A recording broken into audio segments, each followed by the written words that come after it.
bab 4. Ya, ini salah satu cara untuk memperkaya bahasan. Lihat rata-ratanya. Rata-rata populasi adalah rata-rata sesungguhnya, yaitu 71,5. X bar adalah rata-rata sampel. Nilainya adalah 72. Salah nggak, Bu? Tidak. Kenapa? Ini adalah sampel. Tergantung dari sampel yang diambil. Bisa saja nilainya di atas 71,5, bisa di bawah 71,5.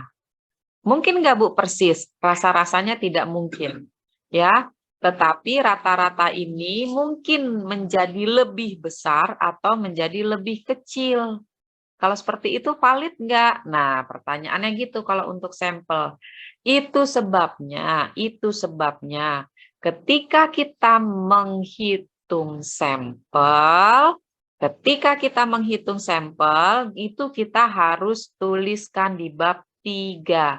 Cara pengambilan sampel. Saya langsung masuk ke skripsinya. Ya, bahwa ditentukan pakai metode mana, yang probability atau yang non probability.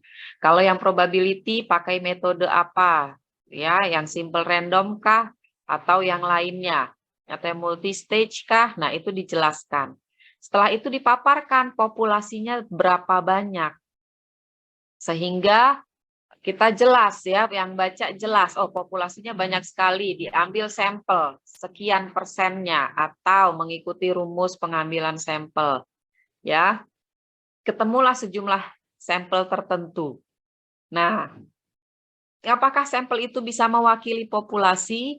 Sampel akan mewakili populasi jika nilai rata-ratanya masih tidak terlalu jauh, tidak terpaut jauh. Itu bisa mewakili populasi.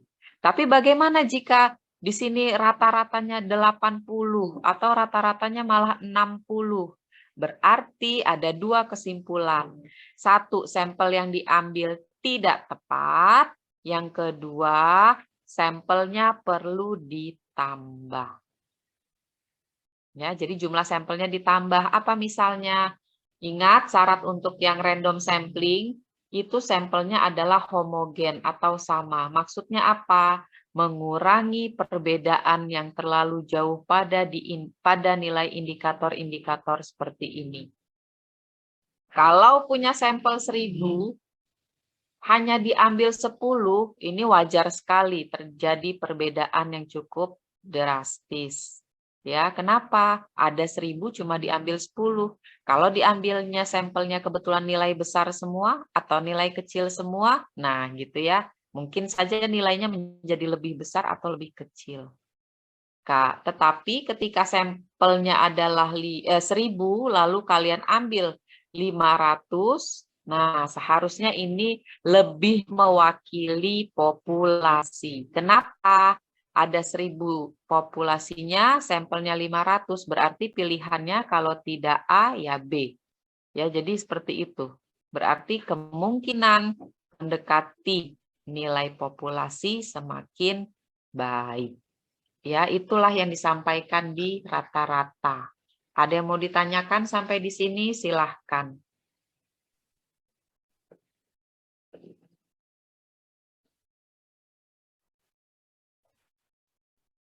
Tidak ada?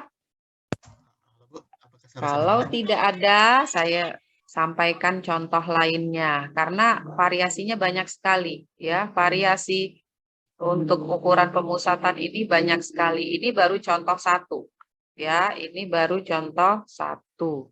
Masih ada banyak contoh, tapi saya mau ngambil yang tidak terlalu jauh. Ini kan data penjualannya 10 ya. Ini data penjualannya ada 10. Bagaimana kalau lebih banyak ya? Kalau mau lebih banyak, kalian bisa lihat di halaman 103. Supranto halaman 103. Contoh 2. Apa yang mau saya tunjukkan di situ? Agak lama nulisnya. Ini datanya berserakan seperti ini.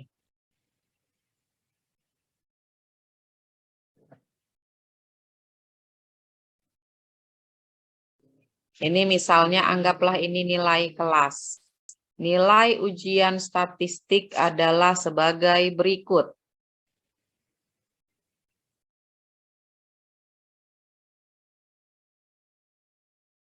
Kecil-kecil amat, Bu.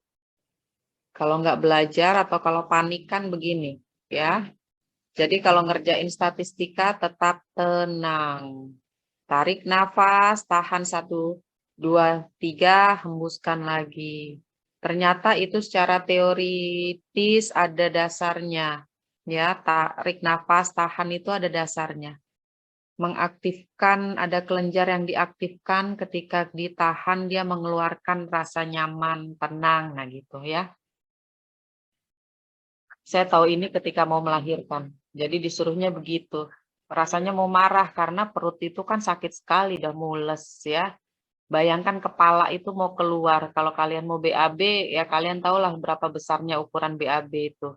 Ya, tapi ini kepala bayi mau keluar, disuruh tenang Bu, tarik nafas gitu. Yang ngomong sih enak, nggak ngerasainnya kan kita emosi. Ya, ya lu rasain aja, tapi mau saya gituin dia juga udah mungkin udah duluan punya anak dibandingin saya. Jadi saya rasa dia juga tahu gitu. Dia ngasih tahu itu. Kira saya tanya kenapa sih harus gitu, dia jelasin begitu ya. Jadi kalau kalian panik itu bisa eh, dicoba gitu ya. Tarik nafas atau marah sekali, tarik nafas, tahan 3 detik lah kira-kira 3-5 detik, hembuskan lewat mulut. Jadi itu untuk menenangkan. Walaupun kalau lagi panik sekali atau sakit sekali, rasa-rasanya hampir tidak berguna ya, karena emosi juga kan. Tapi mungkin itu bisa dilakukan. Ini contoh kedua. Ini contoh kedua. Lihat yang di atas datanya cuma 10, yang di bawah ada berapa banyak nih? 28 ya. Data ini ada 28 N-nya. Nah, kalau ditanya hitunglah rata-rata, kalian bisa menggunakan metode yang ini. Ya, kalian bisa menggunakan metode yang atas ini. Dijumlahin semua ke 28 ini bisa kalian jumlahkan. Atau lihat nilai-nilai ini punya beberapa kemiripan. Apa maksudnya? Masing-masing 50, ada lagi yang dapat 50, ada lagi nggak yang dapat 50? Nah, ini ada yang 70, ada yang 70, tuh ada yang 70. Jadi, kalau punya data seperti ini bisa dibuat grup, dibuat grouping. Kenapa? Karena ternyata nilainya ada yang sama. Jadi, metode kedua untuk perhitungan rata-rata kalau punya data seperti ini, bisa kalian buat kelompok dulu. Apa pengelompokannya? Ini adalah nilainya. Kita buat dari yang 45. Ya, 50. Terus 60. 70. 75. 90. Nah, tinggal kalian tally. Ada berapa yang nilai 45? 1, 2, mana lagi? 3, 4, 5. Tulis di sini frekuensinya adalah 5. Yang 50 berapa? 1, 2, ada lagi nggak 50? 3, ya. 50 ada 3. 60, 1, 2, 3, 4, 5, 6, 7. Nah, dan seterusnya. Ya, dan seterusnya. Nah, kalau sudah seperti ini, ya, kalau sudah seperti ini, menghitung rata-ratanya, ada rumusnya sebenarnya, tapi tidak usah khawatir, rumusnya simple. Menghitung nilai rata-ratanya adalah jumlah dari apa yang mau dijumlahin. Yang dijumlahkan adalah FI dikali XI, ya, dibagi dengan nilai dari FI. Nilai FI ini sebenarnya adalah ini 5 ditambah 3 ditambah 7, ditambah 5, ditambah 4, ditambah 4. Dengan kata lain, aka itu adalah 28. Ya.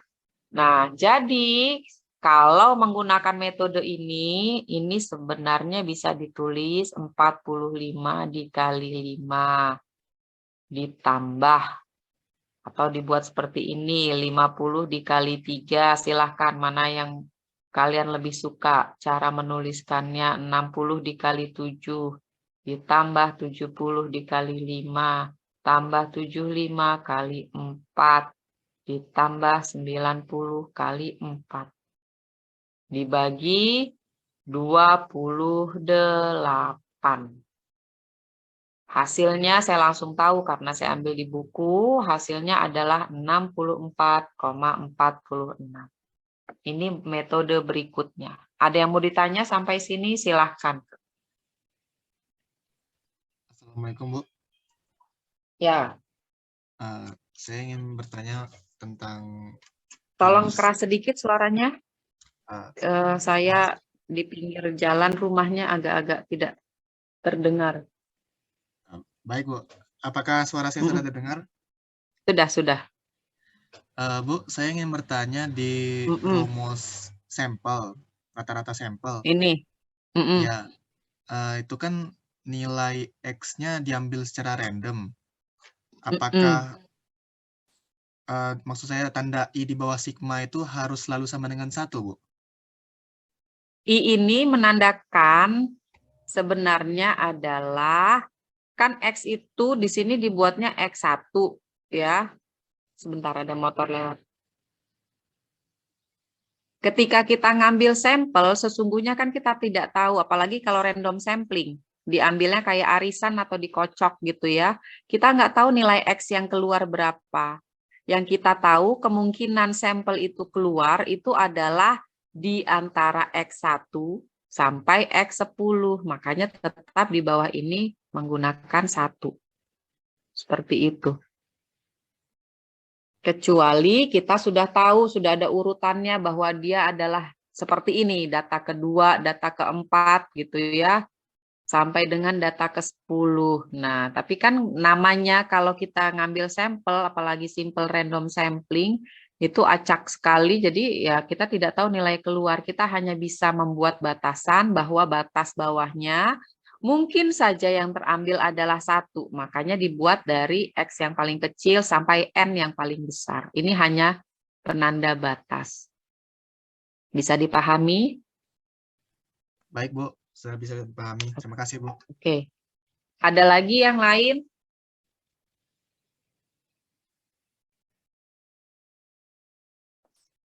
Ya, jadi ini ada metode selanjutnya. Nanti kalian lihat di bagian rata-rata ini banyak sekali metode perhitungan rata-rata. Silahkan kalian pelajari karena ini ada yang menghitung apa namanya? Varians. Jadi X dikurangin X bar gitu ya. Ini ada di sini. Tetapi saya tidak mau berlama-lama di rata-rata karena kita masih ada median, masih ada yang lainnya sampai persentil. Takutnya tidak cukup. Karena saya penganut mengajarkan sesuatu yang terkait dengan matematik, statistik, ataupun angka-angka harus dengan contoh. Makin ke belakang contohnya makin susah. Takes time-nya lebih banyak gitu. Jadi saya akan menyingkat rata-rata di sini. Nanti kalian silahkan baca buku Suprantonya, karena di situ ada rata-rata jenis lainnya. Tetapi prinsipnya sama. Namanya rata-rata adalah menjumlahkan dan membagi dengan N. Nah, seperti itu kira-kira rata-rata. Ini data tidak berkelompok. Ini data tidak berkelompok. Bagaimana kalau datanya berkelompok? Nah, kalau datanya berkelompok, maka rumus yang dipakai adalah yang ini. Ya, rumus yang dipakai adalah yang ini. Sigma, sigma lagi. Ini artinya jumlah.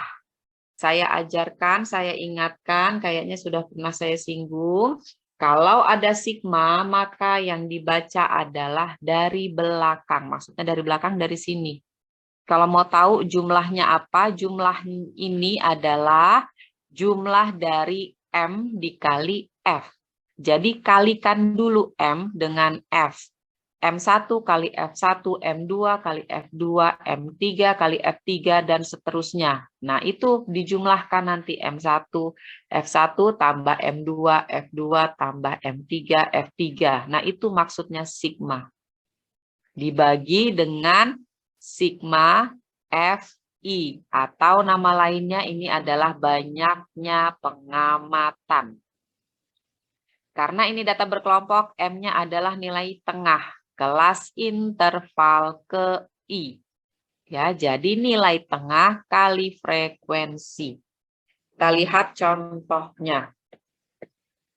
Data berkelompok. Ribet amat sih statistician ini bikin-bikin begini, ya.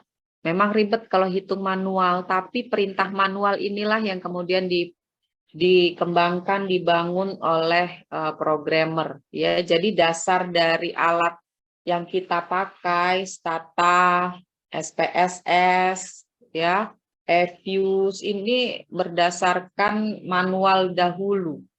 Ya, cara kerja manualnya yang kemudian dirubah menjadi program. Ya. Ini berat badan, isu sensitif nih. Ya, berat badannya mulainya dari 60 lagi. Ya, ini isu sensitif sekali. Ini ada nilai tengah, saya nggak buat nilai tengahnya di situ. Kalau di buku itu nilai tengahnya di sini, saya buat dulu frekuensi.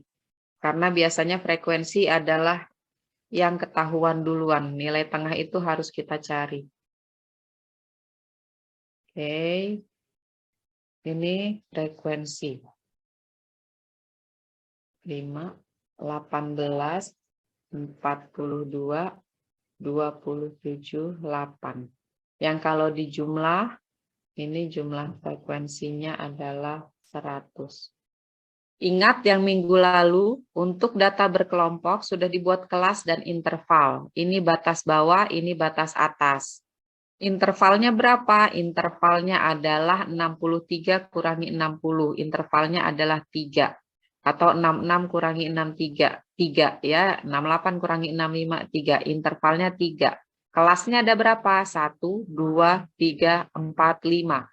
Jadi data berkelompok ini punya 5 kelas dengan interval 3. Jumlah pengamatan atau N adalah 100. Ini data yang ditampilkan. Bayangkan, dari data yang seperti ini saja itu sudah dibicarakan bisa satu paragraf.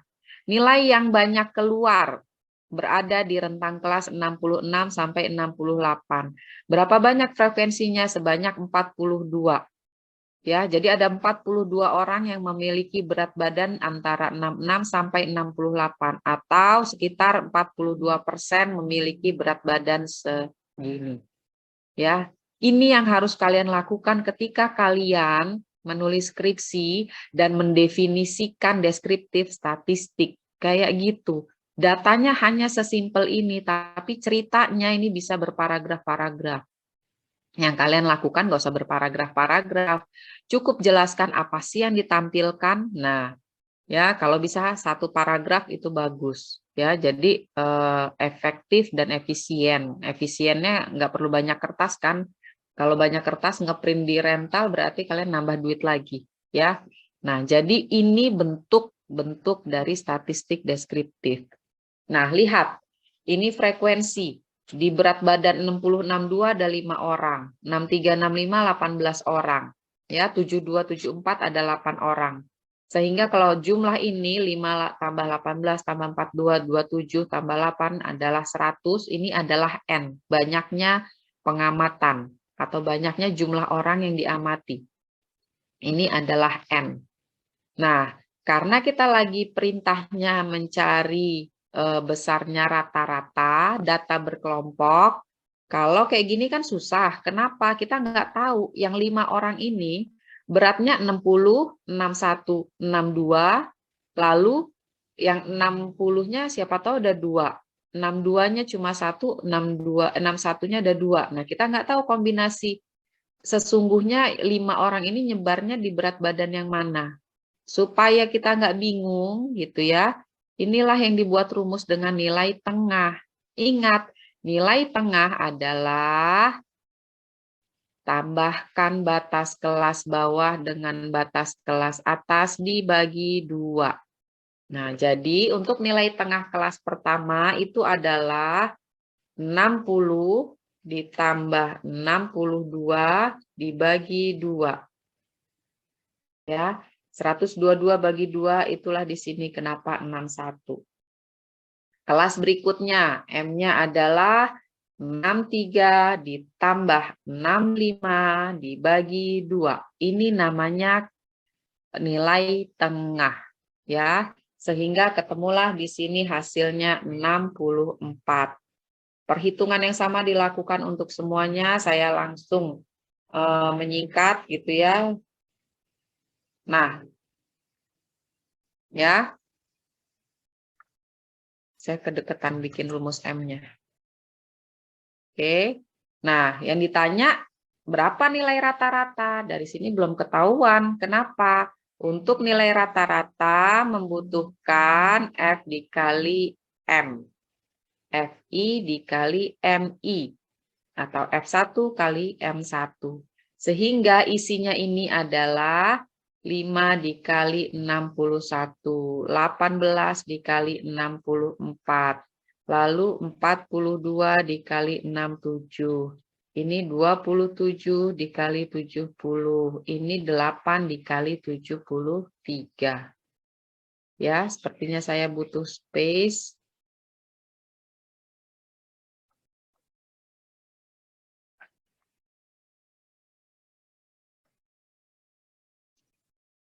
Nanti saya tuliskan kembali ya.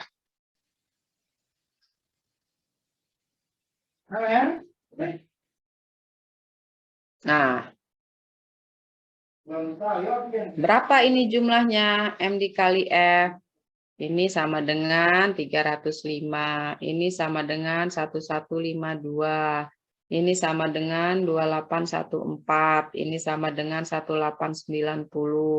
Ini sama dengan 584.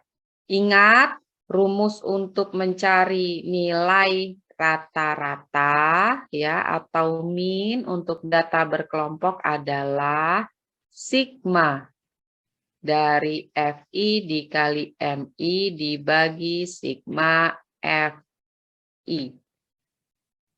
Artinya apa? Ini harus dijumlah. Namanya sigma. Ya, jumlahnya berapa? Langsung saya bypass. Jumlahnya adalah, salah. Ini kayak koma.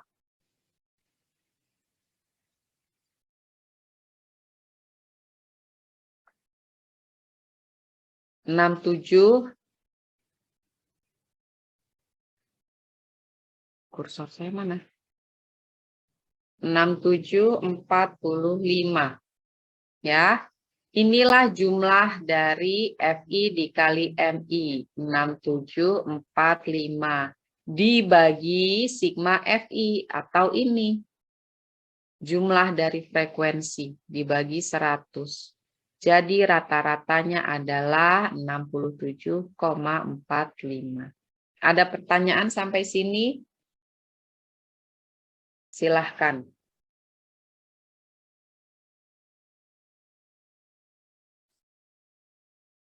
Si gampang ya. Ini masih gampang untuk data berkelompok. Oke, sekarang kita masuk ke median. Median istilahnya M juga, itu sebabnya ketika kita menghitung median, dia MET disingkatnya. Ini min rata-rata ya. MET atau median. Ada pertanyaan sebelum saya masuk ke median?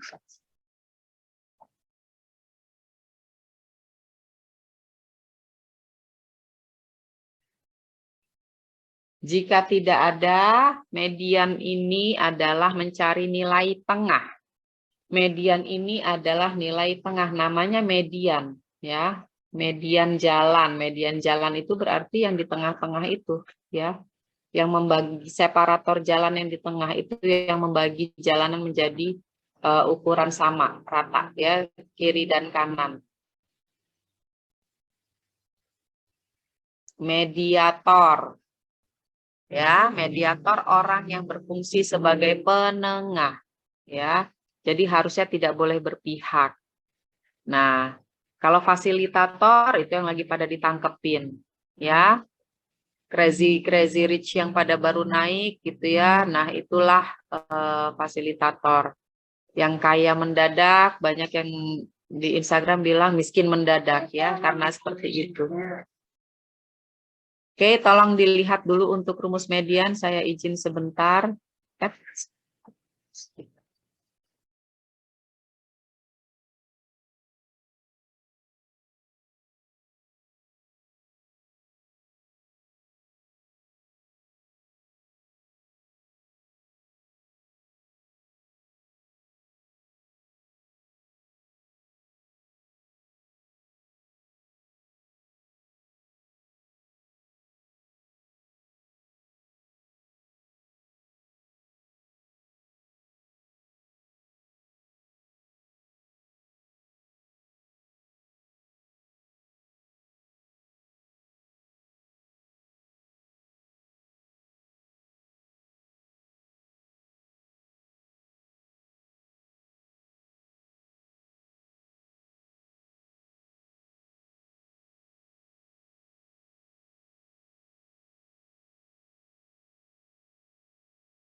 Baik, saya lanjutkan. Median ini nilai tengah dibedakan atas dua, yaitu nilai tengah atau median untuk jumlah data ganjil dan untuk jumlah data genap. Kenapa harus dibedakan dua? Karena kalau datanya ganjil itu langsung ketemu median, nggak usah repot-repot. Contohnya apa? Nih saya punya data. Bentar. Saya punya data urutannya adalah X1, X2, X3. Ini datanya ganjil ya. Nah, median itu adalah nilai tengah, berarti nilai tengahnya adalah X2. Langsung ketahuan. Tapi kalau saya punya datanya genap, X1, X2, X3, X4. Kok X3 lagi? X4. Nah, kalau ini dibagi dua, kan di sini. Ya, tidak ada nilai di antara X2 dengan X3. Ya, sehingga dibedakanlah menghitung median untuk data ganjil dan untuk data genap. Bagaimana cara menghitungnya? Lihat, untuk data ganjil gampang. Bagaimana gampangnya? Rumusnya adalah K, yaitu N dikurangin 1 dibagi 2. Jadi misalnya di sini ada 7 nih, bukan lagi 3, ini adanya 7. Ya, N-nya ada 7 berarti 7 dikurang 1 dibagi 2. Atau 7 kurangin 1, 6 dibagi 2. Hasilnya adalah 3. K ini bukanlah nilai median. Catat, K bukan nilai median, melainkan posisi dari si nilai median itu berada. Apa berada di mana? Berada di X3. Mana X3? Ini sudah ada ya. Apakah benar seperti ini?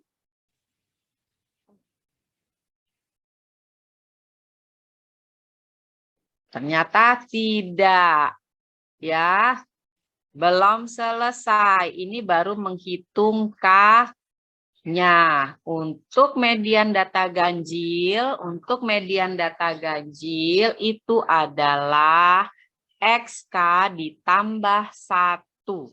Artinya ini posisi K-nya di 3, lalu ditambah 1 menjadi X4.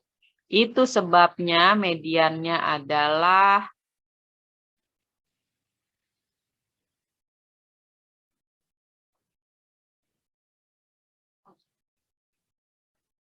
di X4.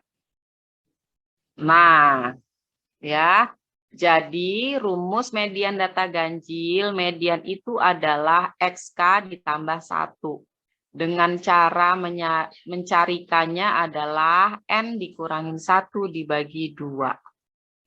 Kalau untuk genap gimana? Untuk genap mencarikannya hanya N dibagi 2. Jadi untuk data 8, K-nya adalah 8 dibagi 2. Sama dengan 4. Ini posisi. Artinya ini X4. Nah, median itu adalah setengah dikali XK. XK adalah X4 ditambah nilai yang ada di X5. Kok ini jadi 5? Oh, ya. Nilai X4 ditambah X5. Kenapa seperti itu? Coba saja kalau 8 tadi yang saya bilang berarti kan nilai median itu adanya di sini. Di antara X4 dengan X5. Itu sebabnya jumlahkan X4 dengan X5 dibagi 2. Itulah median atau nilai tengah. Ya, kita langsung lihat ke aplikasi soal. Aplikasi soalnya seperti apa? Saya contohkan yang paling gampang ya. Saya buat soalnya. Ini ada triknya untuk median. Tidak seperti rata-rata, ini yang perlu kalian ingat. Yang perlu kalian ingat ketika membuat median. Saya punya data 80.000, datanya besar amat. 20.000, 45.000, 50.000, 60.000, ya, 75.000. Ada 6 ya. 1, 2, 3, 4, 5, 6. Atau supaya gampang, ininya dihilangin aja bisa. Nah, ini data dari, anggaplah ini data upah. Ya, ini data upah misalnya. Di bukunya ngasih contohnya gitu. Ini adalah data upah. Ada 80.000, 20.000, 45, 50, 60, sampai 75. Untuk menghitung median, ada langkah yang harus diikuti. Pertama, urutkan datanya. Diurutin dari mana? Dari yang paling kecil. Ya, jadi seperti ini, urutkan datanya. 20.000, lalu 45.000, ya kan? Lalu berapa? 50.000. Koreksi saya jika saya keliru ya. 60.000. Lalu 75 ya. Dan 80.000. Ya. Nah, urutkan data dari yang paling kecil. Kenapa? Karena inilah yang nanti kita kasih posisi atau nomor X. Nah, seperti ini. Ya. Jadi X1, X2, X3, X4 sampai X6 ini sudah berurutan. Dari yang paling kecil sampai yang paling besar. X6 berarti ini adalah data genap. Data genap, tadi rumusnya pertama kali K-nya adalah N dibagi 2. Atau 6 dibagi 2 sama dengan 3. Ya, median untuk data genap adalah nih, ya, setengah dikali XK ditambah XK plus 1. Atau setengah dikali X. X-nya adalah 3 ditambah X4. Atau setengah dikali. Berapa nilai X3? 50.000. Ditambah X4, 60.000. Ya. Jadi hasilnya adalah setengah dikali 110.000. Nilai tengah atau mediannya adalah 55.000. Salah nggak saya?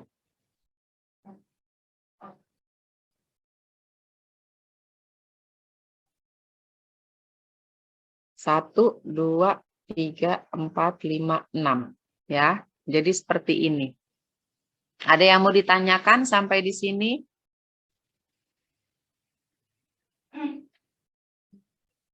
Silahkan. Bisa dipahami?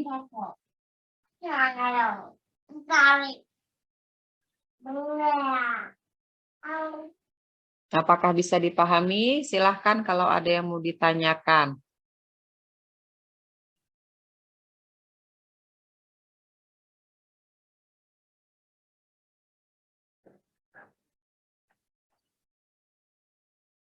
Kalau tidak ada, berarti paham ya, saya tambahkan satu nilai lagi. Jadi diketahui upah ada 7 sekarang. Ah, berapakah mediannya? Sekarang upahnya ada 7. Ya. Langkah menghitung median, urutkan dari data yang paling kecil. Sekarang data ganjil berarti. Ya, data ganjil. Nah, 1, urutkan. Berarti kita ulang lagi. 20.000, 45.000, 50.000, 60.000, 80, dan 85. Ini adalah X1, ini X2, ini X3, 4, 5, 6, 7. Ya. Lalu yang kedua, rumus untuk data ganjil. Rumus untuk data ganjil K-nya adalah N-1 bagi 2. Nih. Ya, N-1 dibagi 2. Hitung nilai K. N-1 dibagi 2. Atau datanya ada 7, dikurangin 1, dibagi 2. Sama saja dengan 6 dibagi 2. Sama dengan 3. Untuk data ganjil, nilai median adalah XK plus 1. Atau posisi upah yang mediannya atau posisi upah yang di tengah-tengah itu posisinya ada di X4 atau XK plus 1 ini sama dengan X4. Yang mana X4? X4 adalah yang ini. Mediannya atau nilai tengahnya adalah di 60.000. Gampang. Ada yang mau ditanyakan?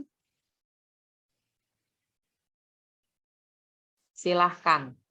Ini data tidak berkelompok. Untuk data tidak berkelompok atau median, maka bentuknya seperti ini. Silahkan kalau mau bertanya. Biar saya rasa tidak ada yang ditanyakan ya, karena ini gampang sekali.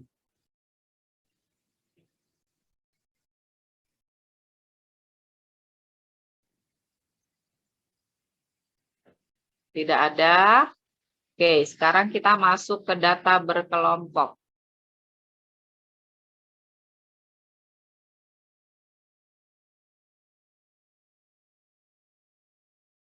Untuk data berkelompok rumusnya tricky. Ya, perlu banyak dihafalin istilahnya, tapi setelah paham sebenarnya nggak ada yang susah-susah amat.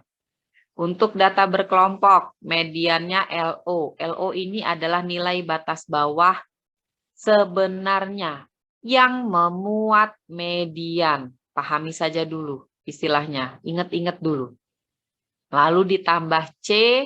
C adalah interval kelas yang memuat median, dikali dengan N dibagi 2. N ini adalah banyaknya observasi dibagi 2, dikurangi jumlah dari F atau jumlah dari frekuensi. Ya, nih. Jumlah frekuensi dari semua kelas yang berada di bawah kelas yang memuat median. Lalu dibagi lagi dengan FM, frekuensi kelas yang memuat median. Ribet ya? Ya, tapi begitu ini diaplikasi ke dalam soal, ini tidak segitu ribetnya. Buktinya apa? Buktinya saya tunjukkan ke kalian.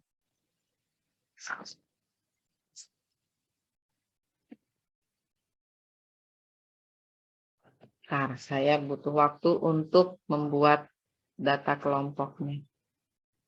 Mana titik saya? Oh, itu dia. 30, 39.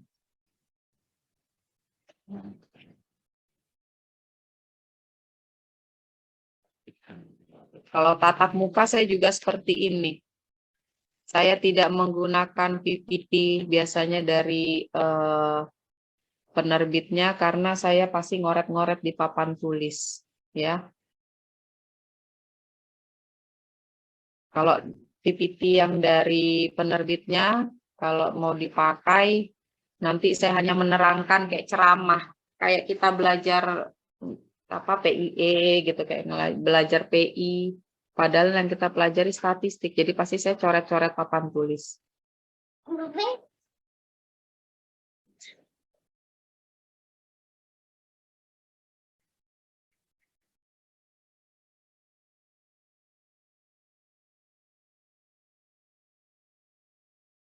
4, 6, 8, 12, 9, 7, 4. Oke, kita sudah punya data seperti ini.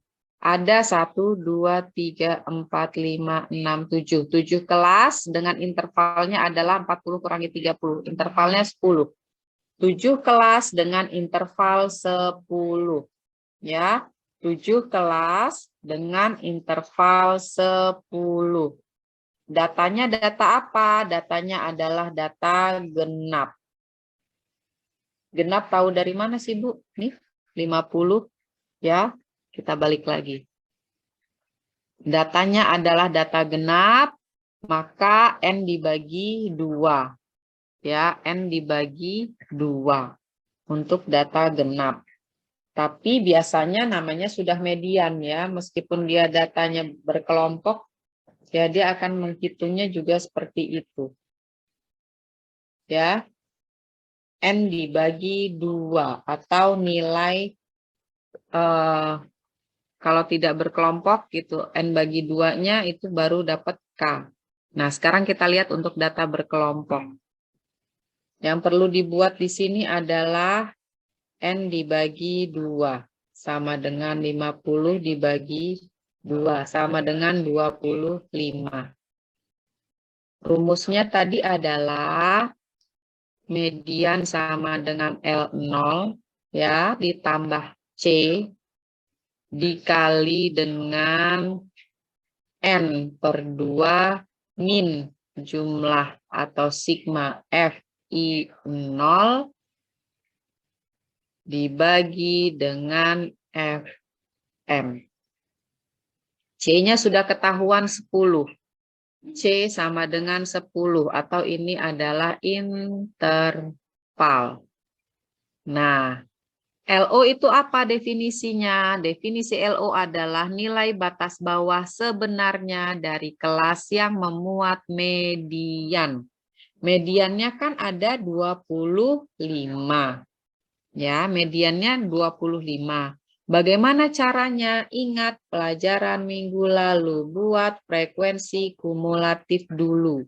Bagaimana cara membuat frekuensi kumulatif? Di sini masih 4. Tapi ini sudah 10. 10 tambah 8, 18. 18 ditambah 12, 30. 39, 46, ini 50. Ya. Ingat cara membuat frekuensi kumulatif seperti ini. Frekuensi kumulatif seperti ini. Apa yang perlu dilakukan berikutnya? Lihat rumus. L0. L0 adalah batas kelas bawah dari kelas yang memuat median. N per 2-nya adalah 25. Kalau lihat dari frekuensi kumulatif, 25 adanya di mana? Saya buat kelasnya 1, 2, 3, 4, 5, 6, 7. Nilai 25 dilihat dari frekuensi kumulatif ada di kelas berapa? 4, Ibu. Kelas berapa? 4, Ibu. Kelas 3, Bu. Ada yang menjawab kelas 3, ada yang menjawab kelas 4. Sekarang saya jelaskan. Ketika kita buat frekuensi kumulatif dan kita menyandingkan dia dengan N dibagi 2, ini kan nilainya 25. Di kelas 1 hanya ada 4. Di kelas 2 hanya ada 10 data. Di kelas 3 hanya ada 18 data. Jadi, kalau mau mencari data yang ke-25, itu adanya di kelas yang 4. Kenapa? Karena kelas 4 ini menyimpan sampai dengan X30. Jadi X1, X2, X3, X4 itu di kelas 1. X5, X6, X7, X8, X9, X10 di kelas 2. Nanti 11 sampai 18, 3. Nah, dia kan di 25, berarti di 19, 20, 21, 22, 23, 24, 25 adanya di kelas 4. Karena di sini dia sampai X yang ke-30. Bisa dipahami? Ya, jadi nilai X yang ini yang 25 ya, nilai X yang 25 ini adanya di kelas yang keempat. Jadi L0 itu atau batas bawah itu sebenarnya adalah jumlahkan batas kelas bawah ini dengan batas kelas atas sebelumnya dibagi 2. Jadi L0 adalah batas kelas bawah tempat median itu berada. Di sini adalah 60. Tetapi namanya batas kelas bawah. Ingat yang sebelumnya, untuk mencari batas kelas bawah itu sama seperti kalau mau gambar histogram gitu ya, ini 60 ditambah batas kelas atas. Kelas sebelumnya dibagi 2. Jadi L0-nya adalah 59,5. Benar enggak? 60 tambah 59 dibagi 2. Ya.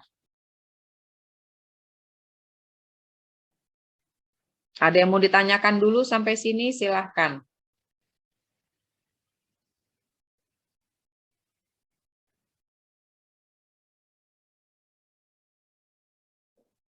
Tidak ada? Paham ya? Dari mana itu adanya? Oke. Kalau sudah C-nya adalah 10, sekarang N bagi 2. N dibagi 2, lihat lagi definisinya. N dibagi 2 ini berarti jumlah. Jumlah dari apa? Jumlah dari observasi dibagi 2. Ternyata nggak ada di situ. Ya, N per 2 itu nilainya adalah yang 25 ini. Saya tulis biar ada di sini. Ini sama dengan 50 per 2. Lalu jumlah dari FI. 0 ini apa, Bu? FI 0 adalah jumlah frekuensi dari semua kelas yang di bawah kelas yang memuat median. Lihat, median adanya 25 itu adanya di kelas 4.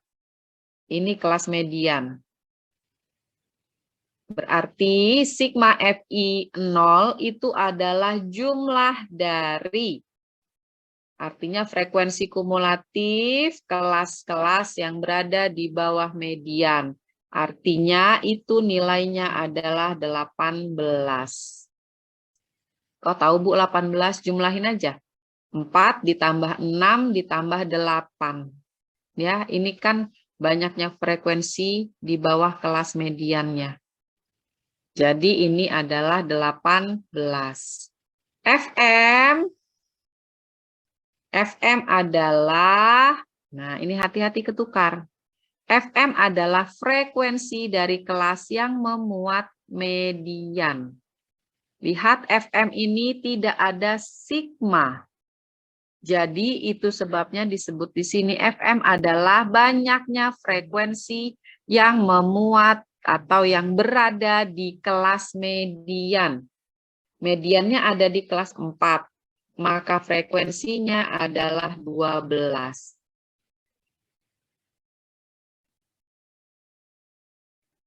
Sehingga kita mencari median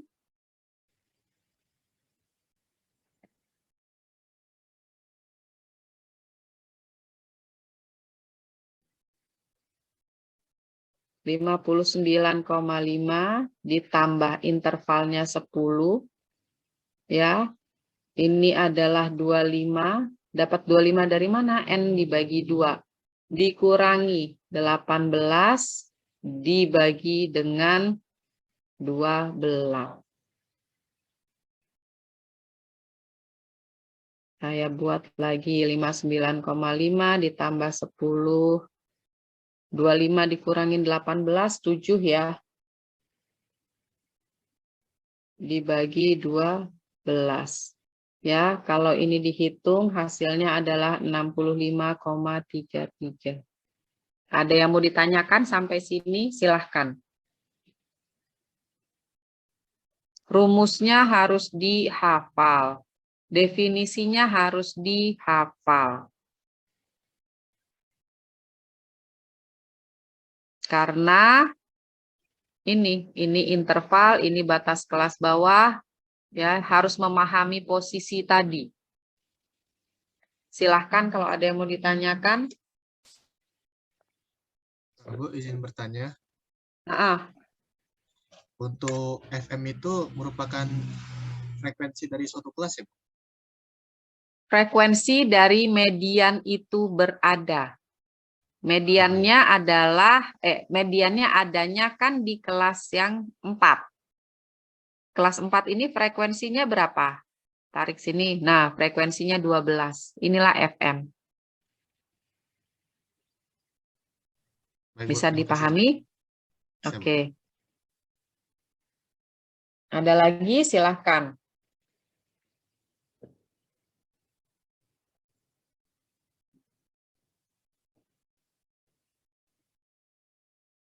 Kalau tidak ada, sambil menggunakan data ini, saya mau masuk ke modus. Modus adalah nilai yang banyak keluar. Bagaimana ngelihatnya? Cari di frekuensi. Seperti ini, nilai yang banyak keluar di sini lihat. Untuk kelas 1 hanya ada 4, kelas 2 ada 6. Kelas 3 ada 8, kelas 4 12, kelas 5 9, kelas 6 7, kelas 7 ada 4. Dari frekuensi ini ketahuan kelas yang memiliki frekuensi paling besar adalah si 12 lagi.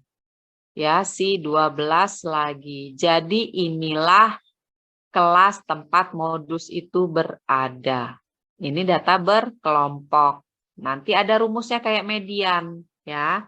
Kalau data tidak berkelompok, lihat ke contoh yang di sini. Untuk data tidak berkelompok, paling gampang. Lihat frekuensinya. Ini tadi nilai statistik ya, kelas. Nilai statistik kelas bervariasi dari 45 sampai 90. Ini mewakili sekali.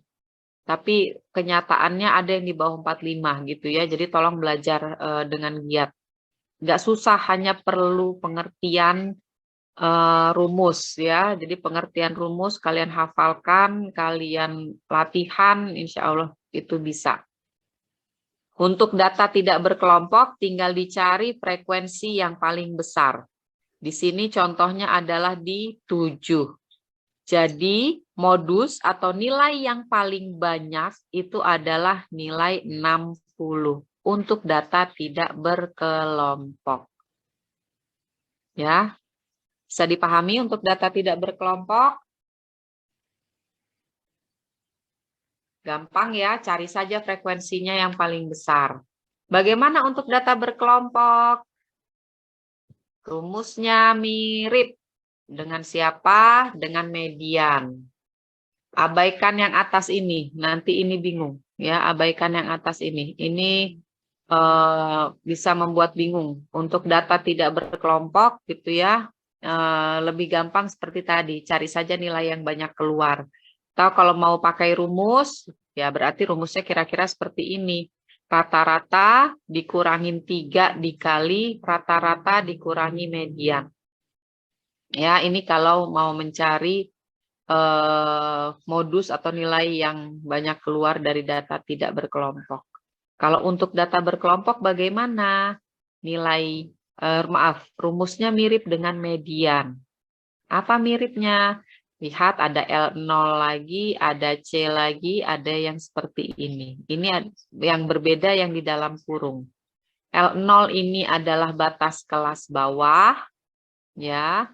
L0 adalah batas kelas bawah yang memuat modus. Lalu FI0 ini adalah selisih. Nah, jadi FI0 ini adalah selisih. Selisih apa? Frekuensi kelas. Jadi ini adalah FM 0 dikurangi M0 dikurang 1. Atau selisih antara frekuensi kelas yang memuat modus dengan kelas yang sebelumnya. Itu F10. F20 adalah selisih kelas, ya, frekuensi kelas yang berada di atas kelas modus, gitu ya, dengan kelas modus itu berada. Ribet ya, ribet, tapi kita langsung masuk saja ke contoh. Ya, kita langsung masuk saja ke contoh supaya kalian bisa lebih paham. Contohnya di buku dibedakan. Padahal bisa nyari yang tadi. Tapi di buku dibedakan. Dibedakannya bagaimana? Ini supaya memperlihatkan L0. Ada beda nggak sih L0-nya? Kita lihat. Karena soal mungkin saja ngeribetin seperti ini. Bentar ya. 50,00. Ini mungkin saja terjadi hal-hal yang ribet begini. Ya.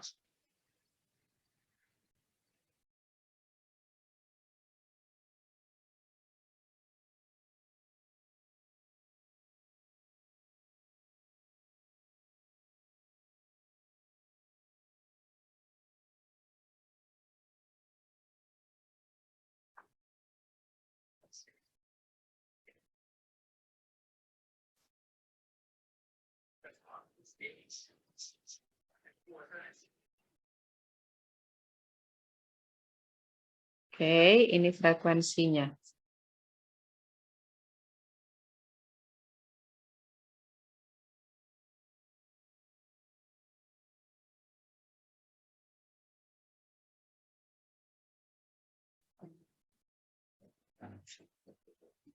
Jadi ada 65 jumlahnya. Nah, bagaimana cara mencarinya? Bagaimana cara mencarinya? Karena ini mencari modus, ya, karena ini mencari modus, maka carilah nilai yang paling banyak di frekuensi. Nilai berapa yang paling banyak di frekuensi? Yang paling besar.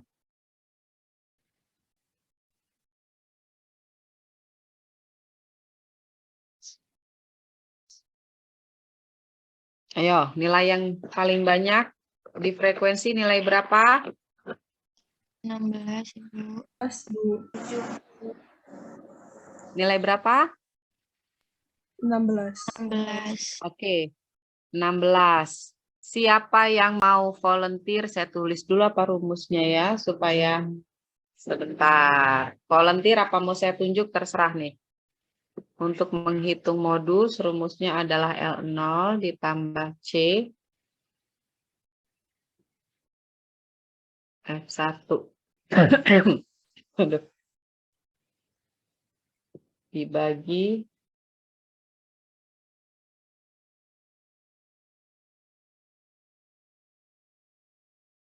nah.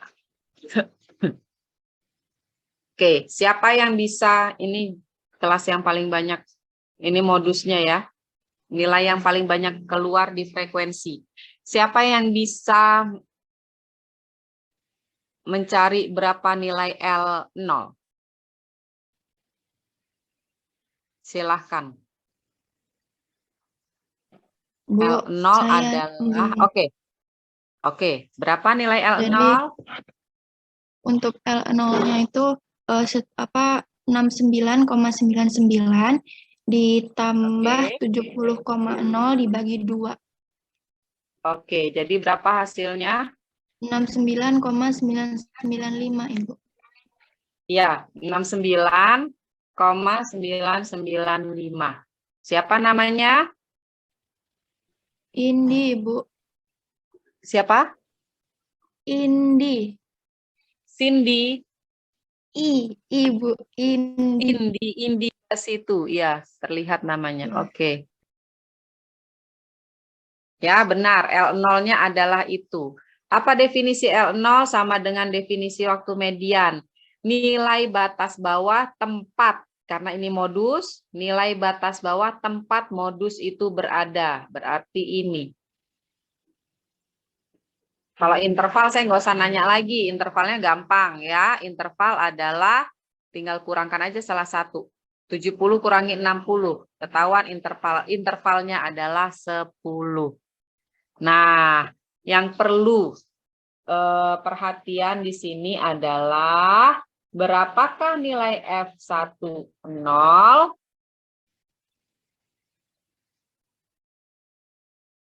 F10 ini adalah selisih antara frekuensi kelas yang memuat modus dengan kelas sebelumnya. Apakah ada yang mau menjawab?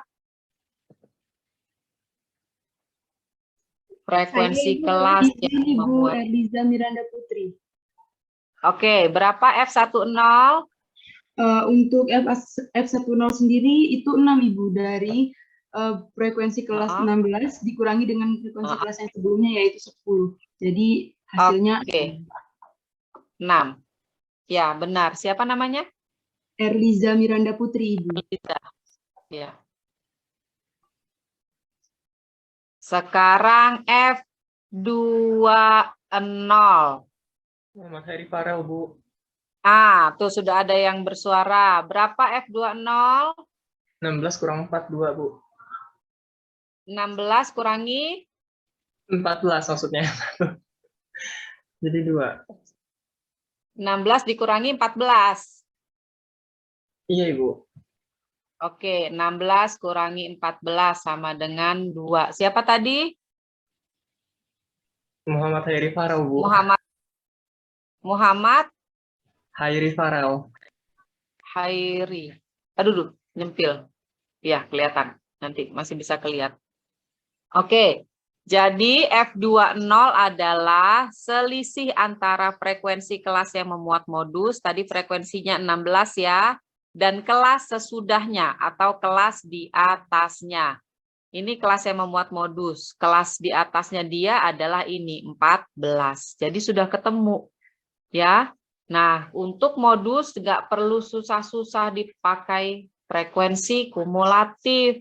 Ya, yang frekuensi kumulatif tadi median. Jadi, modusnya seperti ini setelah dimasukkan nilai-nilai yang dihitung. Ya, 6 dibagi 6 ditambah 2. Ya. Sama dengan 77,50. Inilah nilai modus atau nilai yang banyak keluar. Ada pertanyaan sampai sini? Ya, rumusnya aja ribet, tapi setelah diaplikasikan ke dalam contoh, ternyata nggak sesusah tampilan rumusnya. Ya. Ada yang mau ditanyakan sampai sini? Silahkan. Ingat, ketika menghitung median, dia pakai frekuensi kumulatif. Ketika menghitung modus, dia tidak perlu frekuensi kumulatif, dia hanya butuh frekuensi saja. Ya, jadi ini tolong dihafal supaya nggak ketukar. Nah, yang selanjutnya ada di PPT dari Erlangganya. Kenapa? Karena ini teori ya. Saya hentikan dulu, stop share. Saya share yang baru.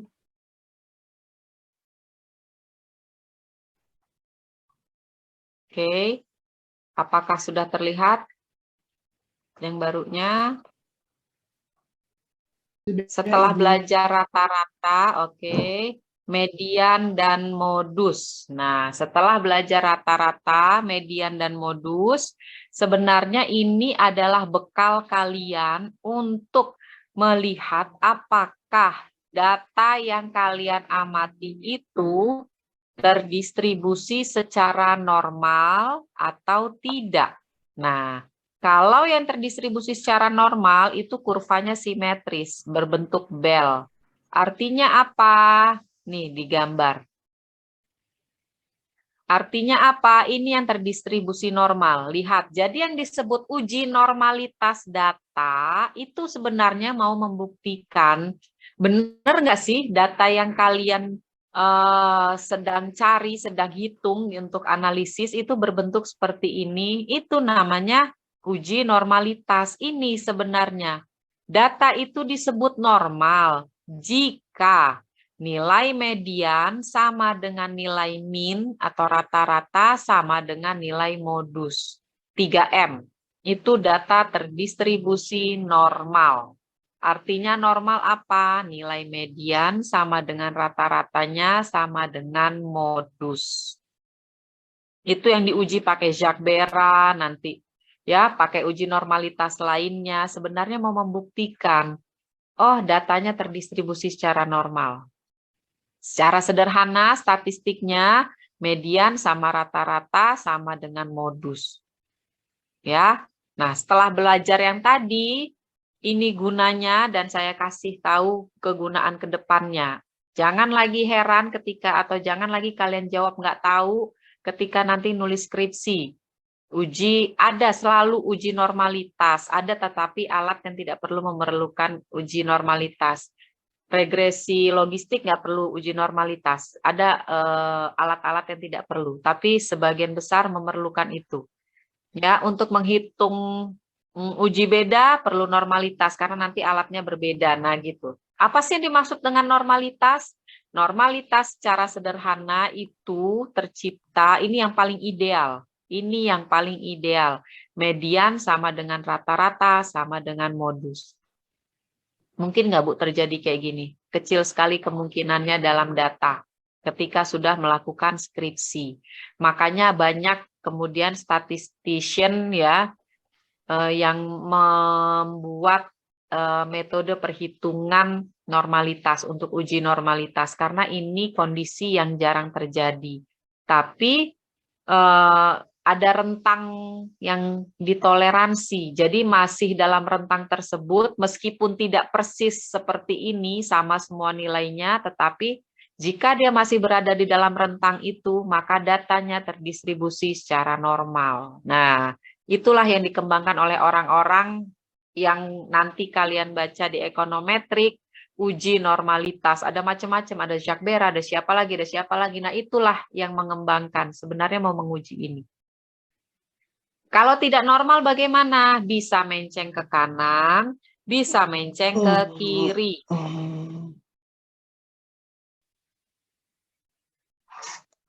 Ada yang mic-nya hidup? Ya. Kalau tidak normal, itu ada yang menceng ke kanan atau menceng ke kiri. Menceng ke kanan yang seperti apa? Lihat. Kalau menceng ke kanan, nih kondisinya seperti ini. Ya, apa definisi menceng ke kanan? Menceng ke kanan artinya nilai modusnya lebih kecil dari median, lebih kecil dari rata-rata. Atau bisa juga sebaliknya, nilai rata-rata lebih besar dari median atau lebih besar dari modus. Ini adalah menceng ke kanan. Kok gitu Bu penjelasannya? Mana penanya? Oh ini dia. Kenapa penjelasannya seperti itu? Yang dimaksud menceng ke kanan supaya kalian gampang kalau ini salib sumbu. Nah, baiklah, itu tidak lurus ya. Anggaplah itu lurus ya. Kalau ini salib sumbu. Kenapa saya bisa tahu mana yang lebih kecil, mana yang lebih besar? Lihat saja, kalau ini 0, berarti modus misalnya nilainya 1. Ini di 5, ini di 10. Ya, supaya kalian ingat, atau supaya gampang dihafal. Menceng ke kanan itu artinya modus lebih kecil dari median, lebih kecil dari min. Min ini nilai rata-rata. Atau bisa dituliskan dengan bentuk lain, nilai minnya lebih besar dari median, lebih besar dari modus. Itu menceng ke kanan. Kalau menceng ke kiri, tarik lagi salib sumbu. Ini ciri-ciri orang silindris. Iya. Ya, udah ada panduannya juga begitu. Oke. Kalau mencengnya ke kiri, anggap ini min 1, ini min 5, ini min 10. Kalau yang masih bingung, ketika kita mengidentifikasi negatif, negatif itu kan berarti sesuatu yang tidak baik ya. Sesuatu yang tidak baik. Berarti semakin besar negatifnya, dia semakin tidak baik.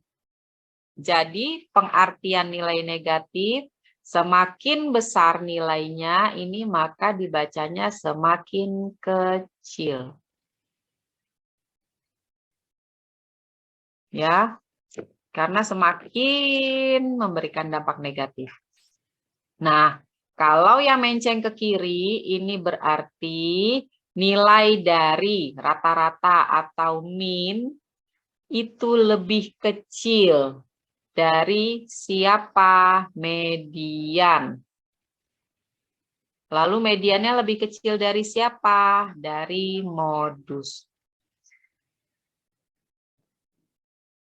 Ya, ini bukti dia menceng ke kiri. Ini dihafal nanti di bab mendekati UTS atau sesudah ya. Kayaknya mendekati UTS ini kita belajar namanya skewness, kemencengan. Kemencengan inilah yang nanti diukur dengan skewness. Ada juga di deskriptif statistik ketika kalian mau memulai bab 4. Nanti ada skewness, ada kurtosis. Ilmunya ada di sini. Ya. Inilah yang disebut inilah kegunaan dari mean, median dan juga modus. Ada yang mau ditanyakan sampai di sini? Kalau tidak ada satu lagi ukuran nilai sentral atau pemusatan. Ada lagi satu ukuran nilai sentral atau pemusatan, kuartil, desil, dan persentil. Oh, belum saya ini kan. Kuartil, desil, dan persentil. Ini dia. Ya, kuartil, desil, dan persentil. Saya ganti ke kertas, ke PPT yang tadi ya, yang sebelumnya. Karena PPT yang ini kertasnya pendek sekali.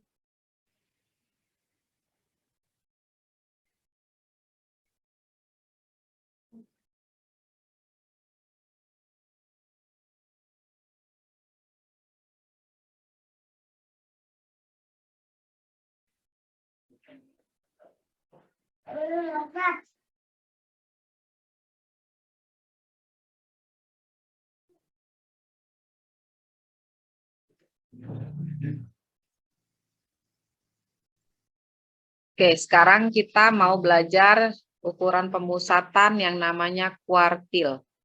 Kuartil, persentil, desil. Namanya gitu amat, Bu. Ya, kuartil itu quarter. Ya, quarter itu artinya membagi 4. Membagi 1/4. Jadi ada N yang dibagi quarter. Quarter itu berarti dibagi 4. Ya. Kita mulai dari kuartil. Lambangnya adalah Ki.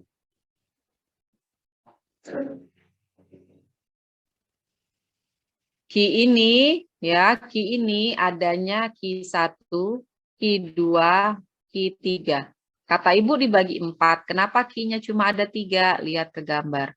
Iya, naik-naik puncak gunung. Anggaplah ini lurus, ya. Asumsikan gambar saya lurus. Oke.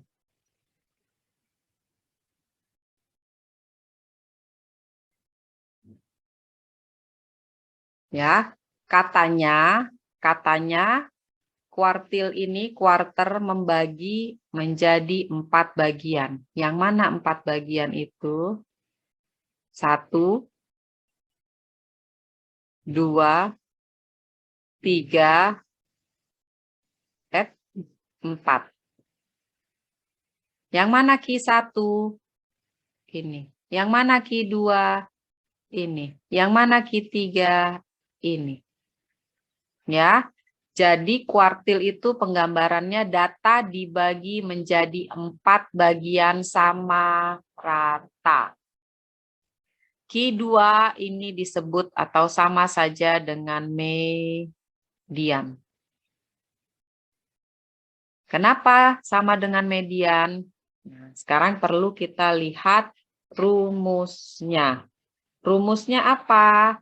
Untuk mencari data Ki atau kuartil ke 1, 2, ataupun 3, pakai rumus ini. Pakai rumus apa itu? Di Supranto begini buatnya. Nilai yang ke I, apa sih maksudnya nilai yang ke I? Nanti kita lihat ya. Dikurangi dengan I, ya, N tambah 1 dibagi 4. Ini ciri khas kuartil. Karena dibagi 4, bawahnya adalah 4. Ya. Bawahnya adalah 4. Ini bukan dikurang, maaf. Ini bukan dikurang. Ini tanda apa namanya? Strip ya, ini bukan dikurang. Ciri khas kuartil dia dibagi 4. Mana contohnya? Untuk data tidak berkelompok. Untuk data tidak berkelompok, di sini cukup panjang contohnya. Sebentar saya cari yang lebih ringan-ringan bahagia. Ini ada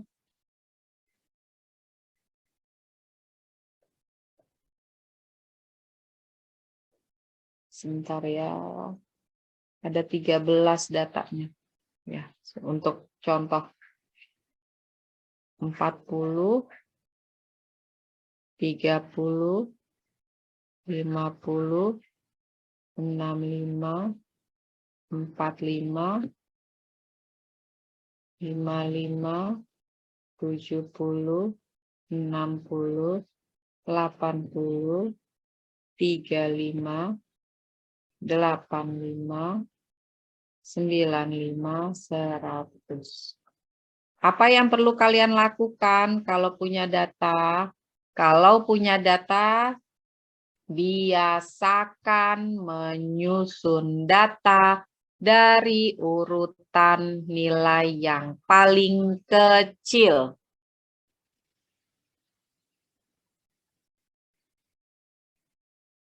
Nah, jadi yang paling kecil mana? Mulai dari 30. 35, 40, 45, 50, 55. Oh, ini kelipatan 5. 60, 65, 70. Ada 75? Enggak ada. Adanya 80. 85, 95, 100. Ya, urutkan dari yang paling kecil. Ini X1, ini X2, X3, X4. Kalau data tidak berkelompok, silahkan kalian buat coretan seperti ini di lembar jawaban. Kenapa human error itu ada? Ya, kalau tidak dibuat seperti ini, kalian nanti bingung. Boleh dibuat seperti ini, nggak apa-apa. Ini artinya urutan pertama. Atau X1, urutan kedua, X2, urutan ketiga, X3. Ini data. Ini data tidak berkelompok. Jadi kalau saya buat soal, berapakah nilai X1? Kok X1? Q1, kalian nggak usah bingung, udah ada patokannya ini. Apa yang harus dilakukan? Nilai Q1 adalah, ya, nilai Q1 adalah, kita nyari dulu nilai yang ke I. Maksudnya nilai yang ke berapa? Nilai yang ke, nah, nyari nilai yang ke-nya itu adalah rumusnya I. I itu adalah ini nih. Q1 berarti I-nya adalah 1. N-nya 13, berarti 13 ditambah 1 dibagi 4. Kenapa harus 4, Bu? Karena ini kuartil. Membagi data menjadi 4 bagian sama besar. Ya, ini sama dengan 14 dibagi 4. Atau 3/1/2. Atau 3/2. Artinya apa untuk data tidak berkelompok? Nilai Q1 adalah nilai yang ke-3/2. Artinya nilai X3 setengahnya itu apa sih? Setengahnya itu apa? Karena ini 3/2 berarti kita perlu ke X4. Ya, kenapa gitu? Karena dia minta setengah.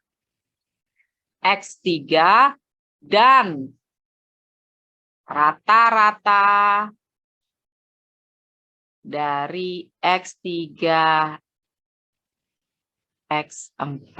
Atau kalau saya tuliskan Atau kalau saya tuliskan adalah setengah dari X3 ditambah X4. Berapa nilai Q1-nya? Lihat. Berapa sih X3? 40. Kan 3,5 dia. Adanya di sini.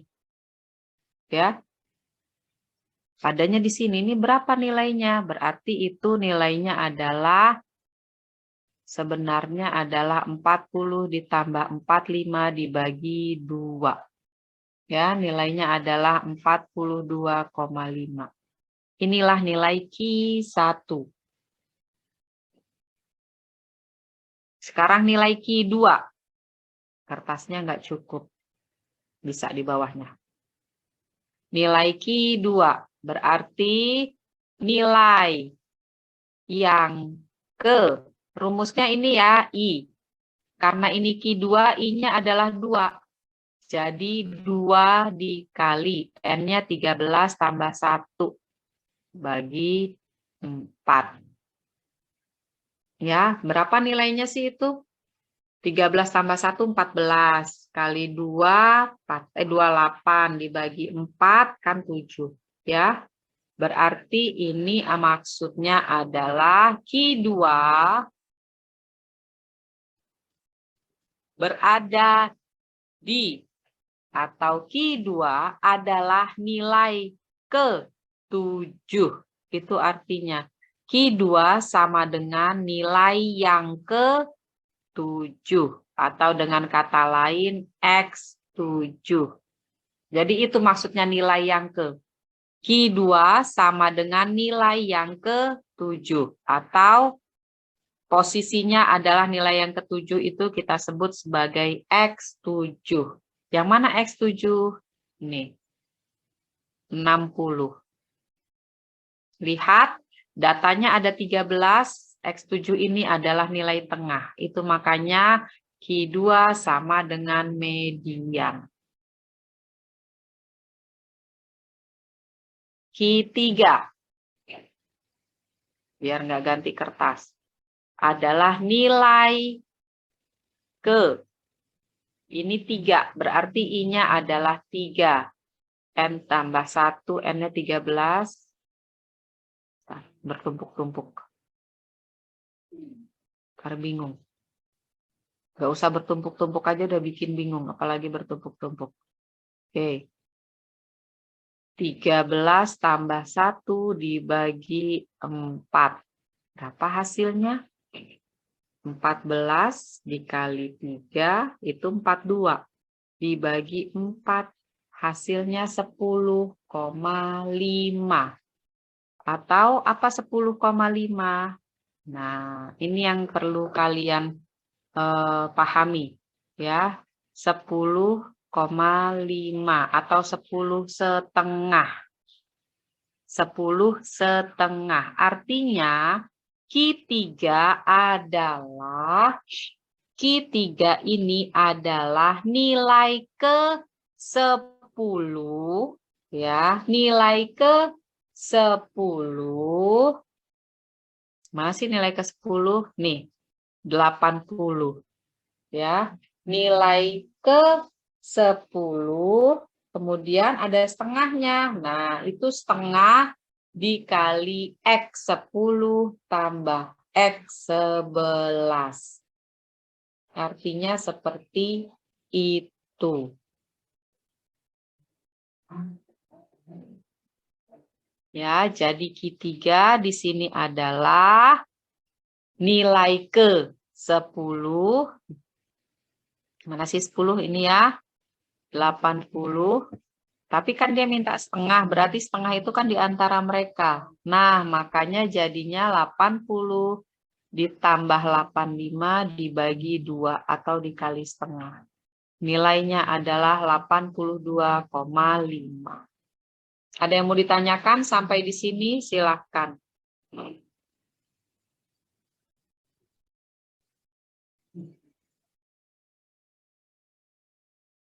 Kalau yang pakai 10,5 begitu ya Bu? Iya. Karena dia kan berada di antara X10 dengan X 11.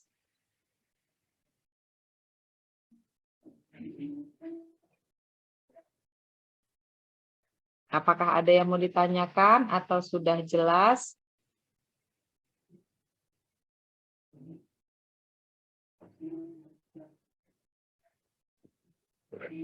Kalau sudah jelas,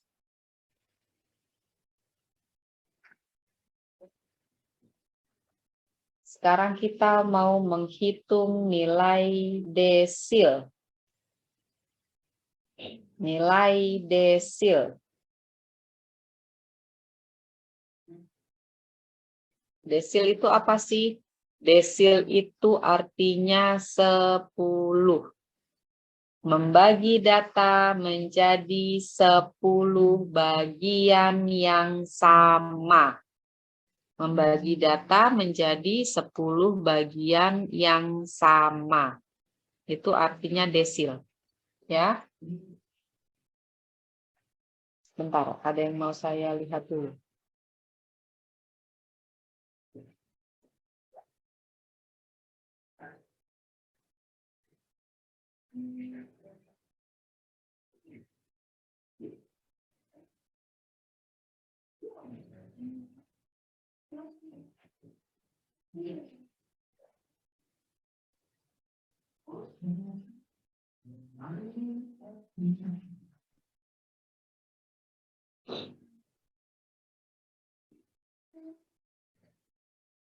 Ini nggak ada yang nanya ya. Nah, nanti setelah kita menghitung desil, saya yakin ada yang bertanya. Jadi kita ke desil dulu, nanti saya balik ke kuartil. Karena ada di desil ini contoh yang nyeleneh. Gitu. Tapi ini mungkin saja ditemukan ketika kalian menghitung data. Nah, untuk desil pakai contoh yang sama. Untuk desil menggunakan contoh yang sama. Jadi saya replikasi dulu data ini. Sayangnya tidak bisa, harus inikan ulang ya. Saya tulis kembali di sini 30, 35, 40, 45, 50, 55, 60, 65,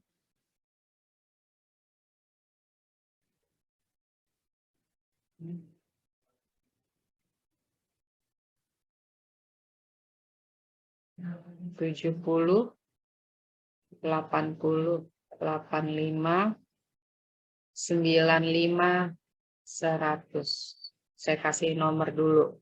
X1, X2, X3, X4, X5, X6, X7.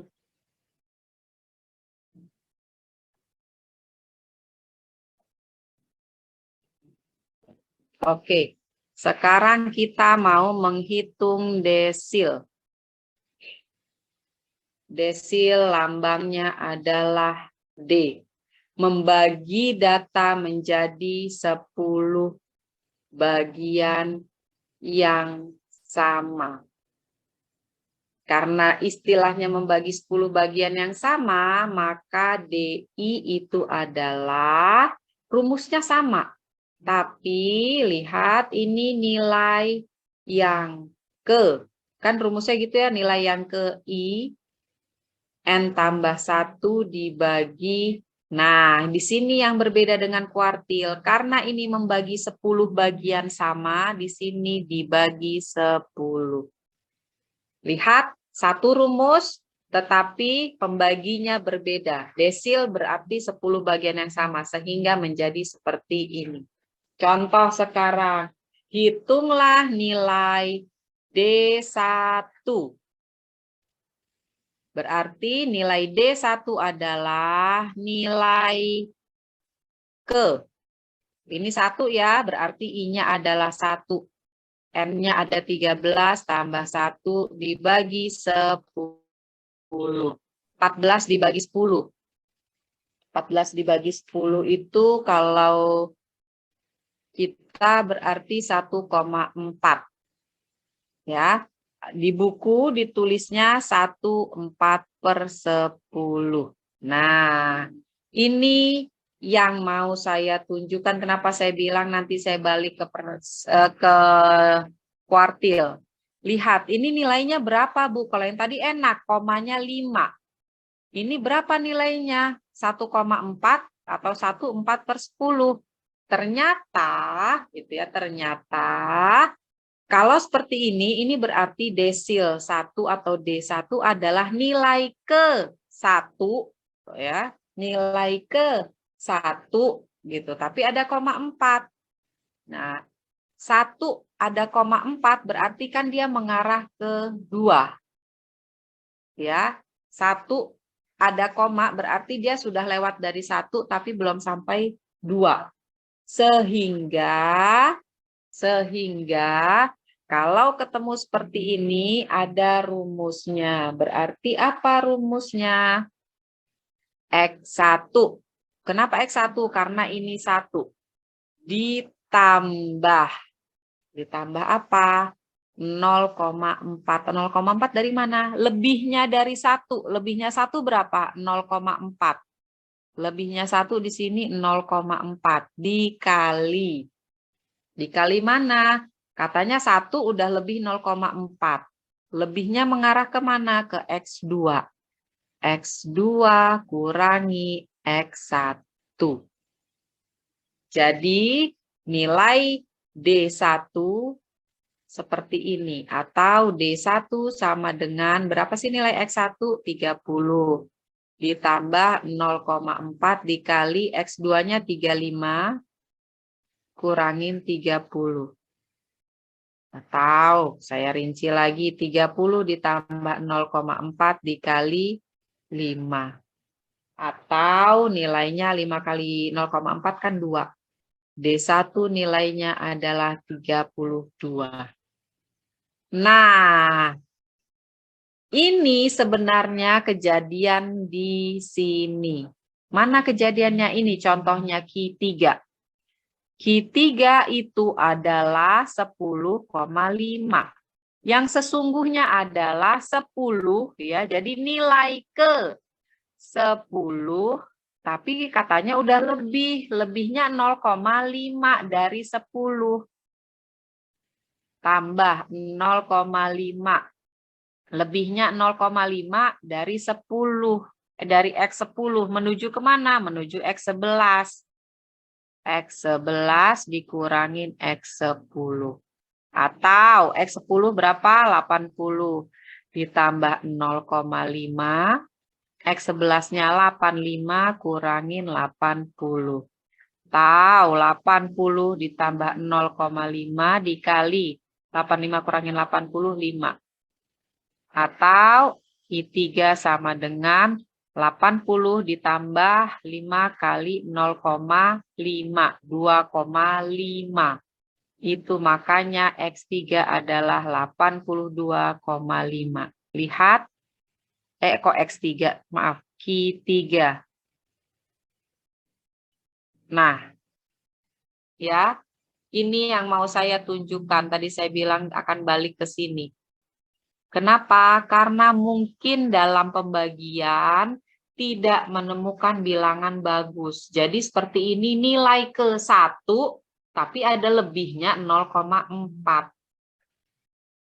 Kalau masih bingung, saya buat satu lagi D9. Berapakah nilai D9? Ya, D9 rumusnya sama. Nilai ke, berarti nilai ke 9. 13 tambah 1 dibagi 10. Ingat, ini desil, jadi 10. Ini sama dengan 9 dikali 14 dibagi 10. Atau sama dengan, berapa nilainya? Kan. Kalau koma-koma, 14 dikali 9, 126. Dibagi 10, 12,6. 12,6. Buku Supranto ini menyebut 12,6/10. Sama saja, ya. Ini lebihnya. Nah, berarti D9 ini adalah, siapa yang bisa jawab? Silahkan. Muhammad Heri Siapa Farao, yang Bu, mau mencoba. menjawab? Oke. Berarti berapa D9? Nilai ke D9. berapa? D9 itu nilai ke 12 yang 95 Oke. Nilai dengan ke lebih 12. ya. Nilai ke 12 dengan lebih 0,6. Jadi 0, X12 ditambah. ditambah 0,6 Mm-mm. dikali Oke. X13 dikurangin X12. X13 dikurangin X12.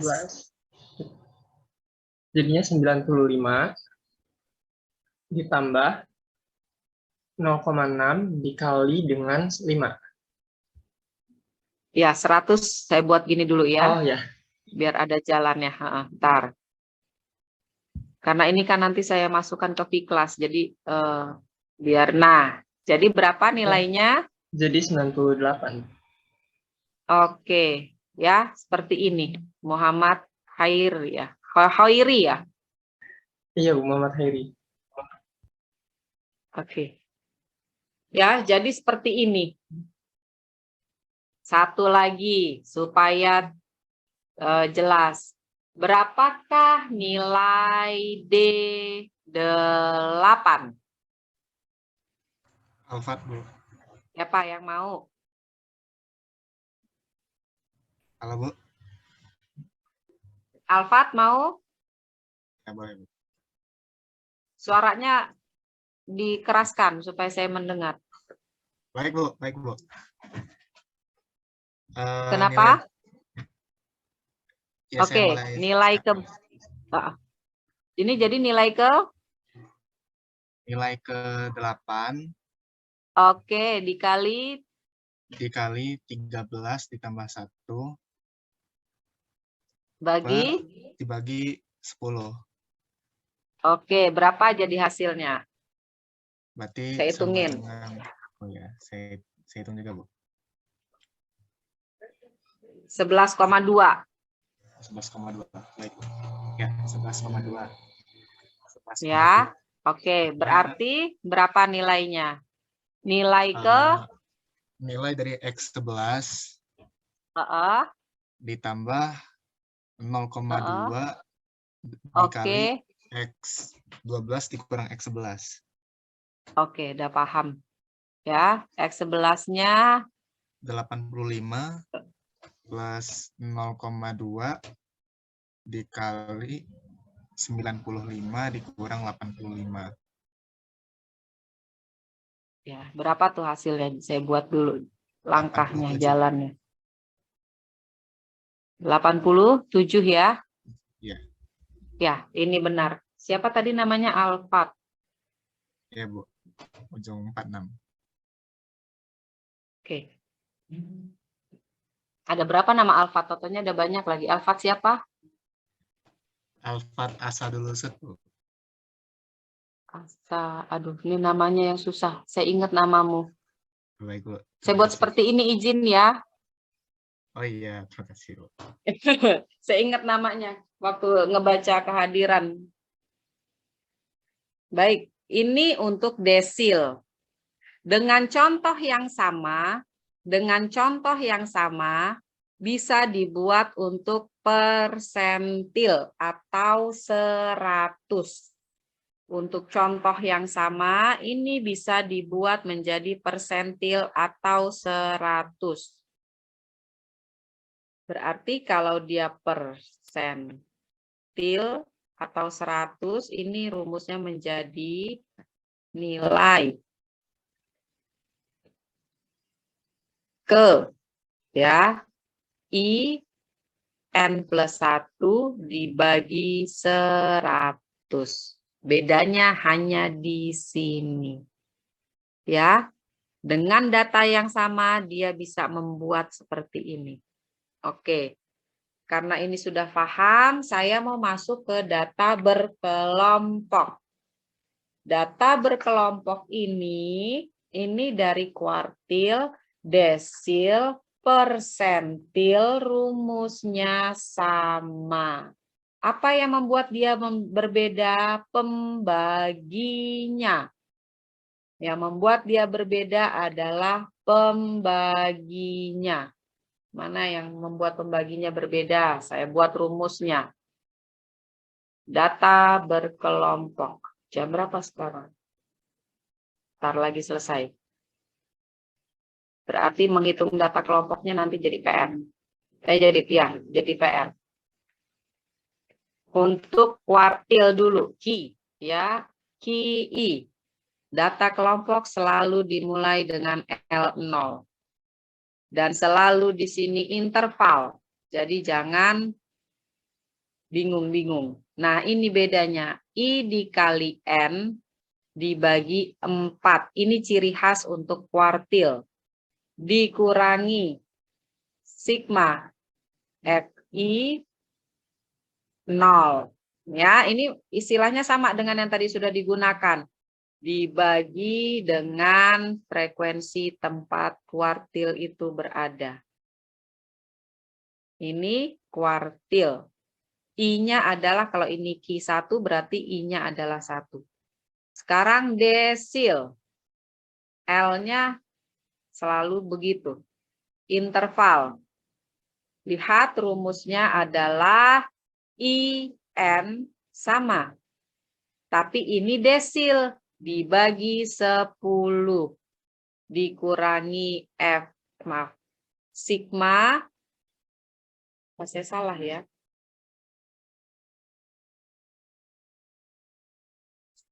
Sebentar, ini yang salah rumus yang pertama atau rumus yang berikutnya? Oh, rumus berikutnya di buku Supranto kurang tanda sigma. Ya, hati-hati. Dibagi F desil. Persentil PI. L0 ditambah C I kali N dibagi 100. Sigma FI 0 ini dibagi frekuensi tempat persentil. Lihat, ketika kalian paham dari awal, sudah paham menghitung median, modus dengan data berkelompok ataupun tidak berkelompok, ke belakang ini sudah rangkaian prosesnya sudah gampang. Gitu ya, rangkaian prosesnya sudah gampang. Karena waktu kita sudah mepet, saya hanya mencontohkan satu, tapi nanti kalian bisa mencari untuk yang lain. Kertasnya habis, saya buat dulu.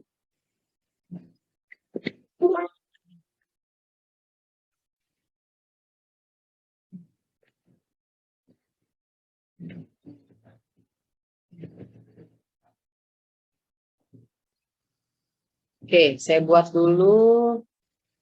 Kenapa lah dia ini ngasih contohnya koma-koma, coba.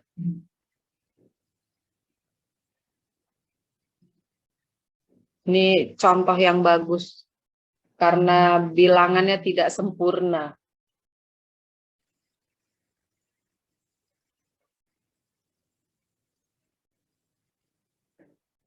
Bahkan intervalnya pun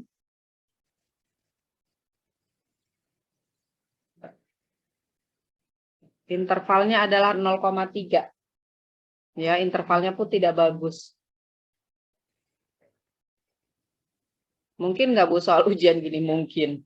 Ya, jadi buku ini memberikan contoh yang bagus bahwa datanya seperti ini. Ini membuat bingung.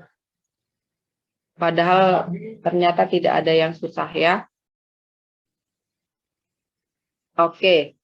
Frekuensi 2, 5, 10, 13, 27, 23, 16, 4. Jadi ini 100. Nah, ada yang perlu kalian pahami di sini. Tadi hanya modus yang tidak menggunakan frekuensi kumulatif. Lihat rumus kuartil, desil, persentil, di sini ada sigma. Kalau di sininya sigma, ini berarti frekuensi kumulatif. Ya, ini berarti frekuensi kumulatif. Berarti buat dulu. Oke. 2, 7, 17, tambah 13, berapa? 30 ya. 57, 70, 80, 96, 100. Ya. Saya contohkan untuk Q1. Rumusnya tadi kan L0 ditambah C, I kali N, ya, per. Karena ini kuarter dibagi 4, dikurangin sigma F. I 0 dibagi frekuensi Q. Nah, karena kita mau menghitung Q1, gitu ya, untuk menghitung Q1, itu kan yang perlu menjadi patokan adalah Q1 itu berarti adalah 1/4. Dari mana Q1 adalah 1/4? Q1 itu adalah 1/4. Karena dibagi 4. Datanya ada berapa? Datanya ada 100. Jadi kalau datanya 100, 1 dibagi 4 dikali 100 berapa? 25. Nah, inilah yang menjadi patokan 25 ini. Carilah di frekuensi kumulatif di manakah 25 ini berada. Saya ganti pena warnanya. Di frekuensi kumulatif 25 berada di sini. Berarti dia ada di kelas yang ini. Ya, kalau sudah ketahuan berarti L0 adalah 73,1 ditambah 73,0 dibagi 2. Ya, prosesnya sama dengan yang sebelumnya. Kalau sudah paham sebelumnya, ini seperti itu. Saya nyari kalkulator saya mana? 73,1 ditambah 73 dibagi 2. 73,05 ya. Oke. C-nya berapa? C-nya adalah, kurangkan saja 2,8 kurangi 72,5. C-nya ini interval adalah 0,3. I dikali N bagi 4 ini. I-nya 1 dikali 100 dibagi 4. Ya. Nah, sigma Fi ini adalah frekuensi dari apa? Frekuensi dari, bukan frekuensi kumulatifnya, frekuensi dari kelas sebelum tempat Q1 berada. Yang mana kelas tempat sebelum Q1 berada? Ini, 17. Frekuensi kumulatif 0, makanya disebut gitu, ini 17. Frekuensi kumulatif kelas sebelumnya dari tempat Q1 berada. Fq apa? Fq adalah, lihat, tidak ada tanda sigma. Ini yang membedakan dia. Tidak ada tanda sigma. Berarti adalah frekuensi asli tempat si Q1 berada. Berarti itu adalah 13.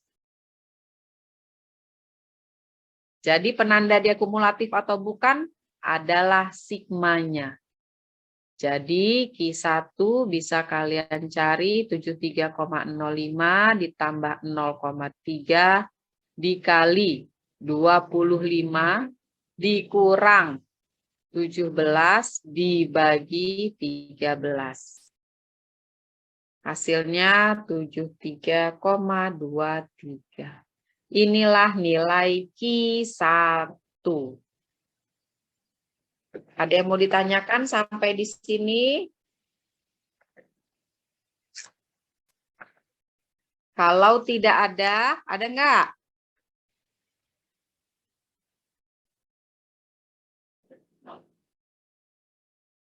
Tidak ada PR. Dari data di halaman terakhir ini, boleh difoto. Karena saya memerlukan waktu untuk masukin ke eViews lagi ke Piklas, silahkan difoto data yang ini. Atau lihat di Supranto halaman 132. Apa PR-nya? Dari data berkelompok. Dari data berkelompok ini hitunglah.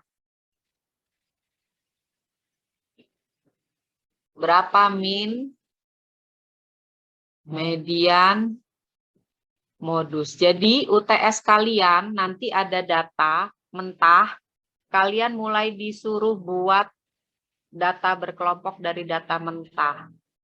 Ya, perhitungannya nanti biasanya sampai ke skewness dan kurtosis. Jadi data hanya satu tapi menghitungnya semua ini sampai skewness dan kurtosis. Ya. Soalnya jadi cuma satu selembar. Mungkin cuma satu jadi soalnya karena datanya sama, tapi yang dihitungnya banyak. Hitunglah min, median, modus. Apalagi? Hitunglah D5. Terus apalagi yang mau dihitung? Q2 P50.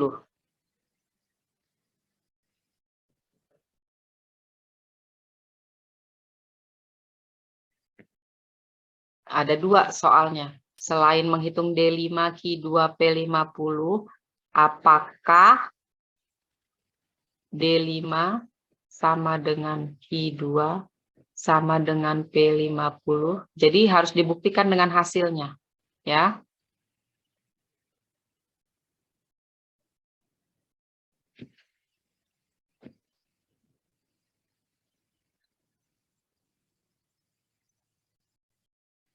Oke.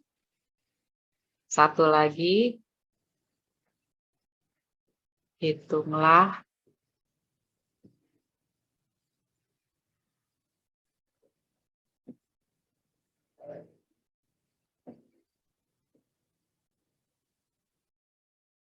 D berapa ya? D3. Oke.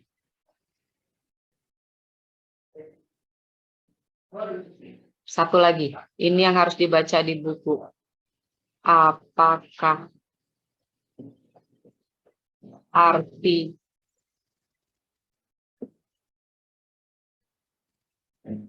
nilai P30 dan D3 tersebut? Ini yang nggak sempat saya ajarkan. Dah, soalnya ini. Ya, kumpulinnya kapan, Bu? Saya kasih waktunya tidak usah mepet-mepet ya. Seminggu. Jadi minggu depan paling lambat. Kalau kalian bisa mengumpulkan lebih cepat dari itu, silakan. Paling lambat minggu depan. Ada pertanyaan sebelum ditutup? Silahkan difoto ini supaya lebih cepat. Tapi kalau mau mengerjakannya nanti nggak apa-apa. Datanya adalah data ini.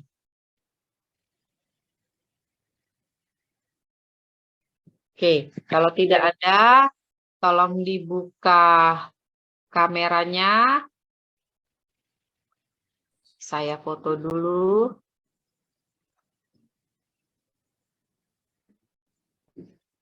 Kita foto dulu, kamera saya juga nyala. Baik.